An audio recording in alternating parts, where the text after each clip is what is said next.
Igbo kwuru okwu si na onye ọbụla atụ gburu nne ya adeji mpi atụ aṅụ mmanya. Onye ọbụla gbakwa n'ọbọ ya gbakọrọ chọrọ ka agbata obi were kpofu ahịhịa.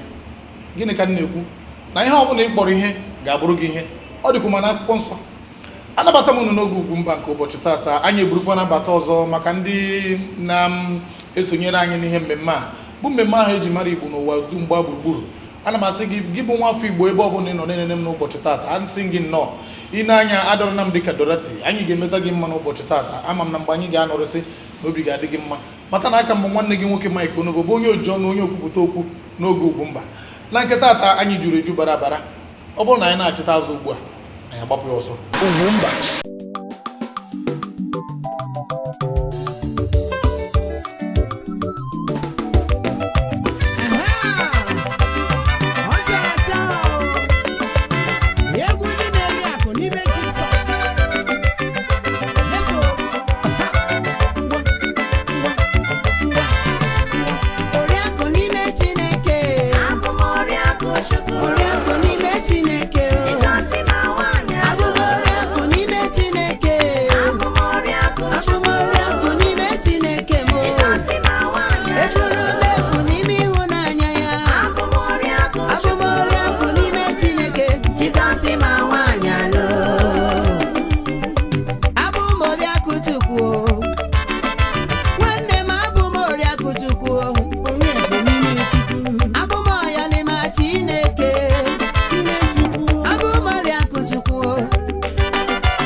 Anya bụ egwu nunu pụrụ ugbu a bụ nwanne anyị nwoke bụ ihe tụpụtara ya. Gịnị ka ọ na-ekwu maka ya? Oriakụ n'ime Jizọs. O nwere lọtara m ihe anyị chọrọ itinye ọnụ n'ụbọchị tata. N'oge ka nkwu uche m, ịmara ka nkwu uche m mgbe ahụ anyị ji na-enye ndị be anyị ohere itinye ọnụ n'ọkpụrụkpụ okwu dị agha bụ nke anyị wepụtara. Gịnị ka anyị na-ekwu? Na mgbe mbụ bụ ọ na-abụ ịpụta etu a nwoke asị gị na oriakụ m nọ n'ụlọ. Ị na-ekwu ọsị gị na oriakụ m nọ onye be m nọ n'ụlọ.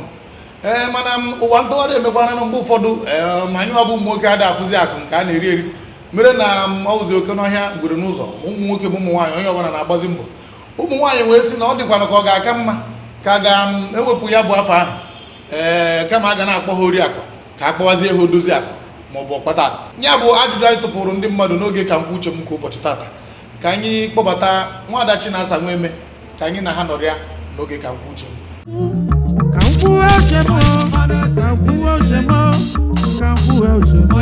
Abịa n'ala Igbo nwoke na-akpọ ụmụ nwaanyị oriakụ achọọ isi asị oriakụ Obi maọbụ oriakụ Okeke maọbụ oriakụ Okori. Oriakụ ha na-akpọ ụmụ nwaanyị ma ọ ka dabara adaba ka ọ ka akpọba ha ọkpata akụ maọbụ odozi akụ. Ya n'uche nke gị. N'uche nke m ọ dabara adaba. Ha sozi akpata. Ha so m na-akpatakwa ọ dabara adaba because ha na-akpọ m n'ebe dị m odozi akụ. Ọ na-anọ oriri because ọga m gara akpọ m ha na-akpọ m odozi akụ ya. Because ana m ehep ya na-ejikwa na-azụkwali ụmụazị ọnyere ya aka. Ngwanugwu ọha na eze aha gị. Aha m ewu Nwaka Ego ọ pụrụ m esi m Imo Owere Ọgbakọ wepụta. Mba, ihe kwesịrị na ị na-akpọ ụmụ nwaanyị n'oge ugbu a bụ odozi akụ. Ha kpata ha eso dozie nwoke wetakwa onye kwu ya odozie because ịma na nwaanyị ka ewetara ife nwoke wetara ife nye nwaanyị weta ehi nne so nwaanyị wee sịkwa na wee kee tụọ ya adị mma kwa ịghọta because ericha ya ofu ugboro echi ọgụbakwa. Ya bụ na ọ na-edozi. Yes, mba na ọ bụghị olili ọ na-edozi edozi. Aha na eze mbụ Patricia Obiajuru. Aha ụmụ nwaanyị na site mgbe gboo wụ odozi akụ. Ụmụ ọgbara ọfụ bịara kpọwa ụmụ nwaanyị oriakụ. Ọ dịzie ka oriri ka ha nọ na-erisa akụ. Onye akpọrọ onye oriri wụ ọkọmọnụ ka a kọrọ ya mana onye na-edozi edozi na onye na-akpata akpata wụ ngozi ka e nyere ya. Ịghọtago so ụmụ nwaanyị kwesịrị onye akpọrọ oriakụ ọsị onye a na-awụ oriakụ na awụ odozi akụ ma ọkpata akụ. Aha m bụ Maazị Ịma Njọkụ abụ m onye ọha ọzara n'Ebonyi steeti. Nwa m nwaanyị anyị anaghị azakwa oriakụ ihe anyị na-adazi na-awụ ọkpata akụ.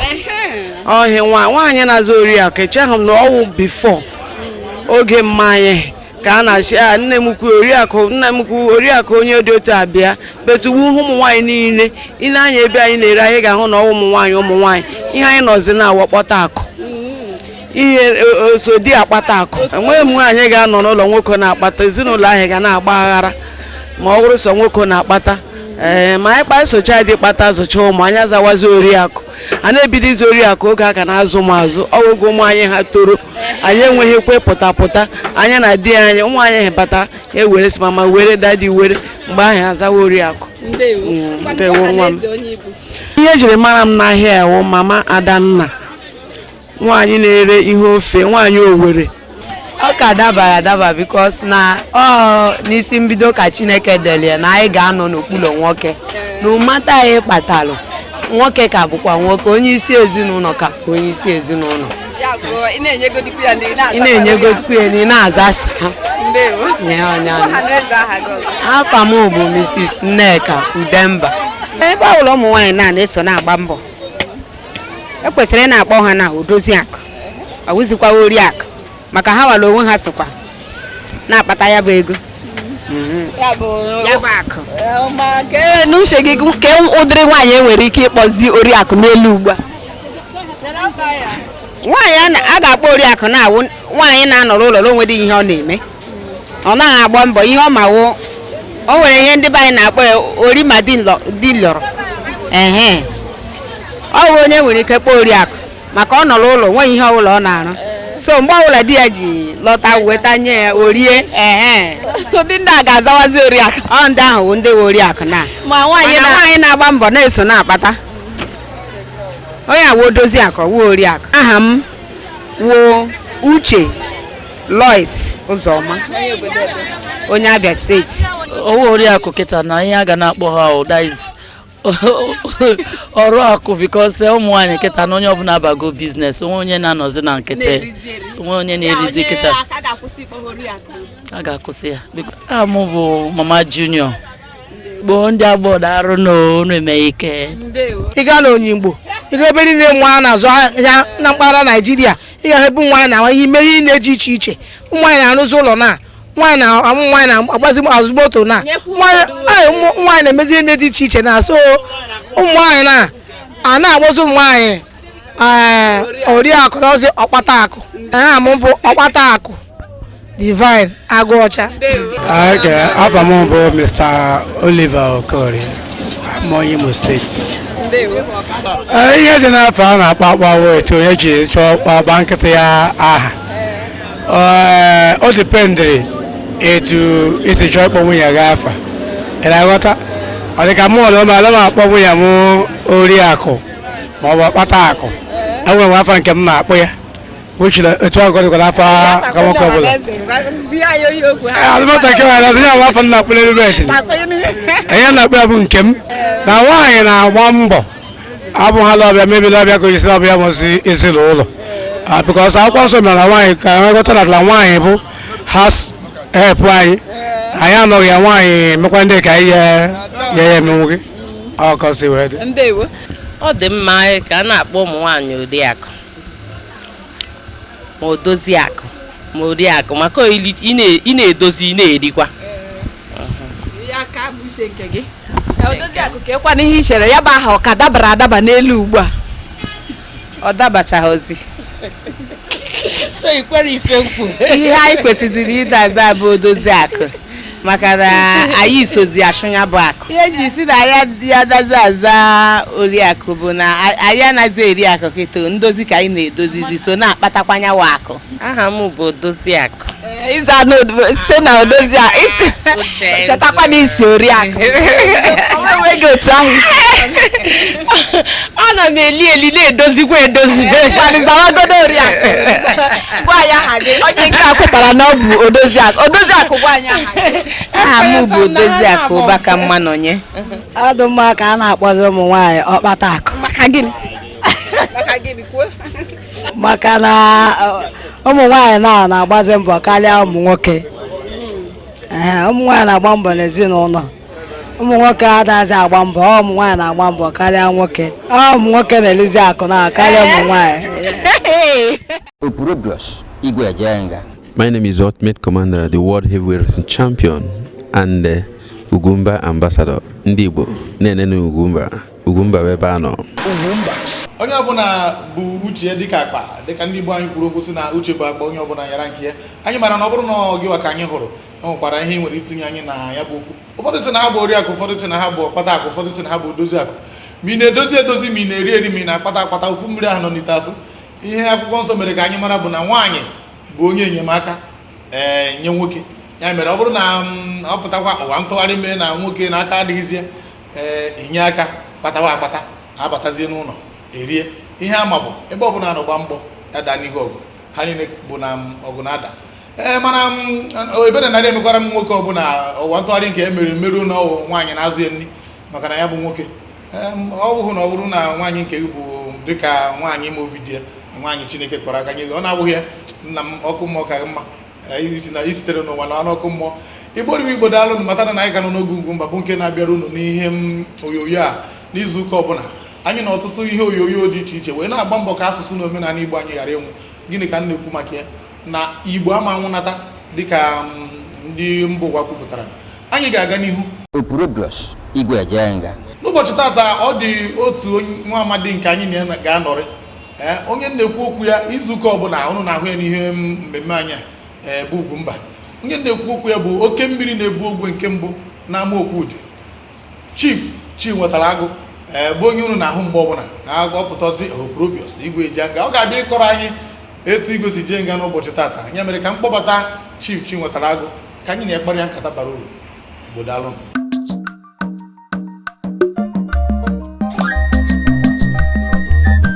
Onye m na-ekiri ebe a bụ Chief Chinwetalu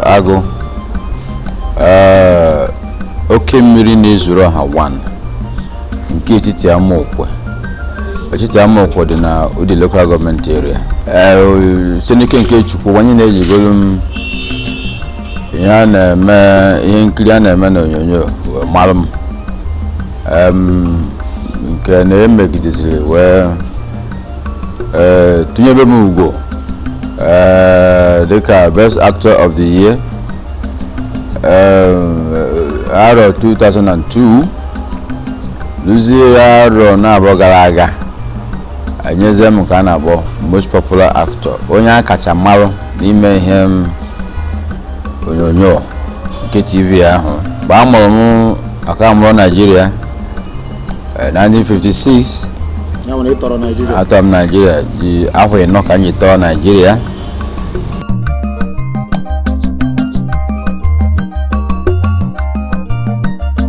ije abụghị ije ebido taa.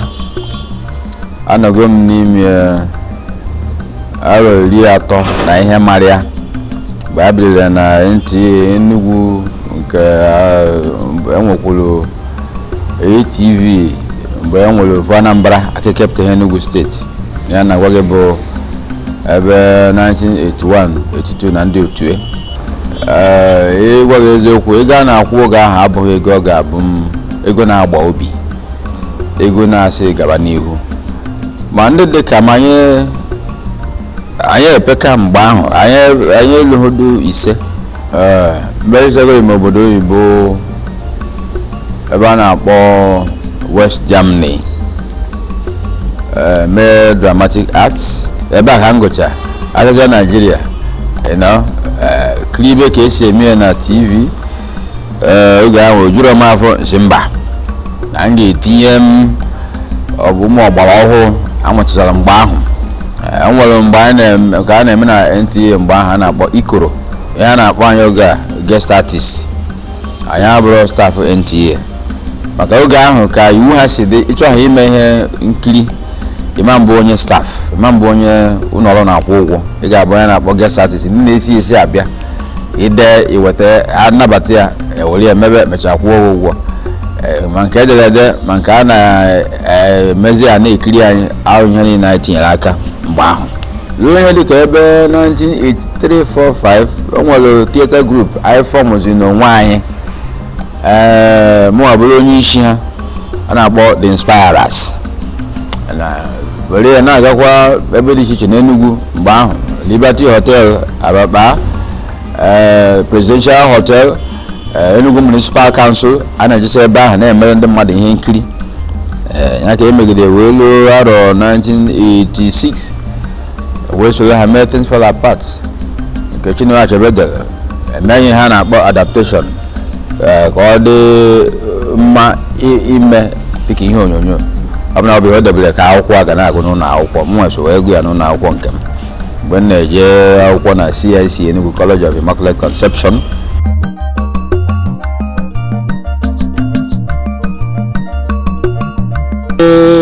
Tupu eme Things Fall Apart ana m edebụ ọfụma ihe a na-eme ihe nkiri na TV mana ide n'oyibo ide n'Igbo emechazie Things Fall Apart ndezie nke ndelu nwegere ndị ATA ndị ebe na-akpọ ya soap opera inyocha ihe a ndelu ọbụkwa obere ọrụ nwa mgbe ọ gafere 1 year ọfịabazie m ahụ ka ọ fịabara m ahụ wee sị ka nsoro ndị ọzọ na act nke ha wee soro onye dịka Mr. Zebe ejiro mgbe m bịara NTA jide script ahụ ka o bịara jide nke ya na-akpọ Ripples mana ebuzi ụzọ mee nke ya approve ozi ha na-akpọ co-production ya na ndị NTA ejikọ aka na nke ya ka m banyeziri wee na-eme ihe nkiri onye m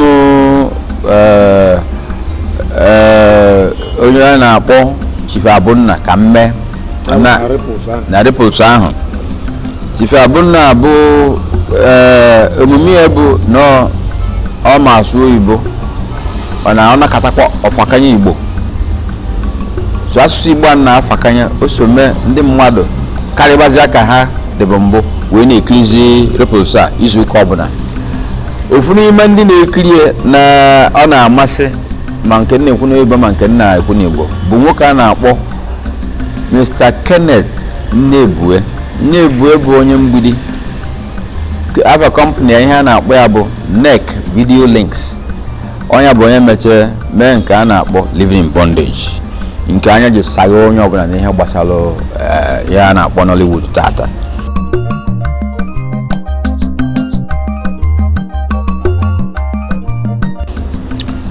Ọ fụrụ m ka m na-eme chief so Igbo nsu Igbo wee na-agwa onwe na ya nwere nke ya chọrọ ime n'Igbo ebe ọ bụ na nwoke a na-asụ Igbo na ọ dịkwa ka ọ ga-ama ndị na-emetenwu n'Igbo ndị na-ede n'Igbo na-eme n'Igbo wee zuo si kpọọ m agbakwa ndị ọzọ o wee kọọ si na ihe ya chọrọ ime ka a ga-esi mee ọgọ ọfụma wee sị ya na nsogbu adịghị. Ihe a na-akpọ audition nke izizi emere maka Living in Bondage ọmụnwa mere organize wee kpọọ ndị ọzọ eme audition ọ mụ jere be Kenneth Okonkwo onye nke mechara mee nke a na-akpọ Andy ejikwu ma be ka na-ayọ ka na-ayọ na Mafoluku Oshodu mgbe ahụ ke oke anụ anyị niile nọ n'Enugu mgbe anwa esogo mme nke a na-akpọ Maazị Mpempe Show na ATV nyanwa esogokwe mee ọtụtụ ihe nkiri na TV anyị niile ma n'Enugu tupu anyị fụwa onwe anyị na Lagos.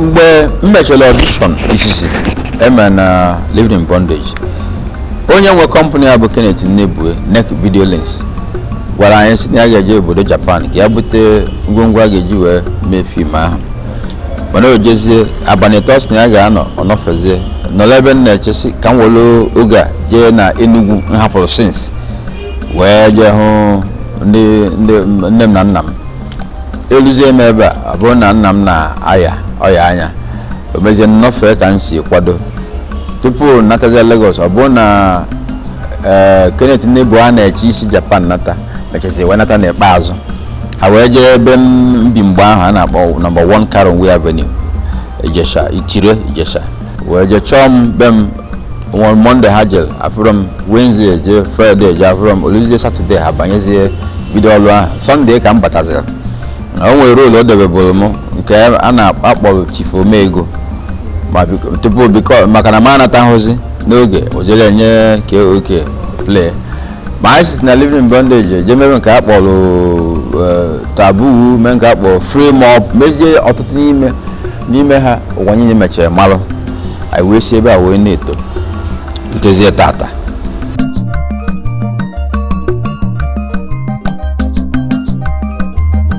mba aga enwere ihe nkiri na TV nke ndị Naijiria ime n'ụzọ pụrụ iche aka adịghị mgbe ahụ aka adịghị ihe aka nwere mgbe ahụ anyị na-eme bụ TV drama aka nwere home video nke iji egote kaseti kirie sọsọ ndị nne n'anya mgbe ahụ ndị obodo oyibo enwere James Bond enwere Bill Cosby mejikwa n'ikpeazụ nwebe ndị dịka Schwarzenegger ndị a bụ ndị na-ahụta ihe ha na-eme dịka ihe ọ ga-atọ m ka ọ bụ na mmel n'ụzọ pụrụ iche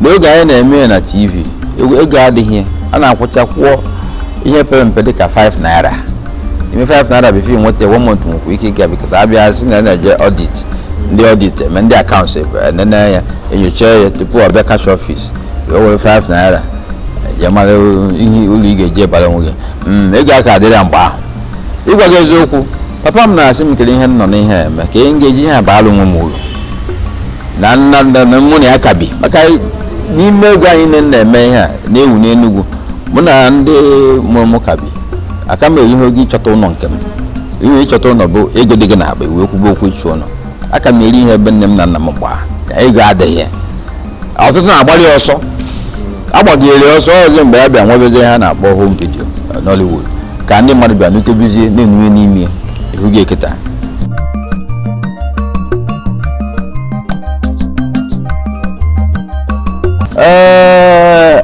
ejikwa ihe ma ejicha ruo ihe dịka ma 5,000 ma 10,000 wee bido hụ muvi dịka ego mmadụ na-eji anabịa bụrụ nnukwu ego maka ndị kacha a na-agba lead characters ya ndị bụ acting ahụ n'isi dịka n'ime a story a na-akwụrụ ha up to 20,000 25,000 mgbe ahụ gadago ego wee na-agbagonite ndị be anyị ndị Igbo onye agha na nwanne ya jisie n'ike ndị iwonu Chukwu fụrụ anyị n'anya anyị bụ ndị ezigbo mmadụ n'aha Jizọs ka ọ gọzie ya.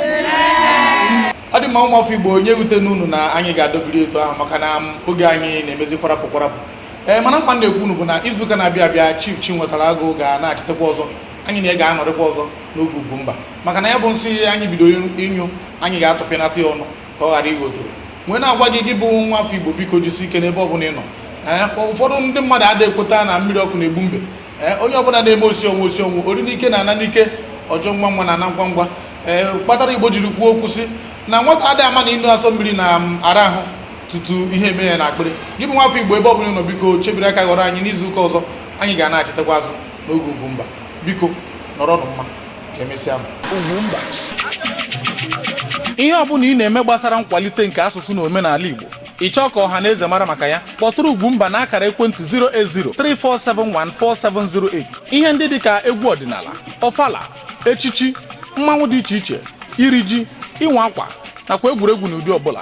Zitere anyị ozi n'akara ekwentị 08034714708. Ndewo. Ugwumba.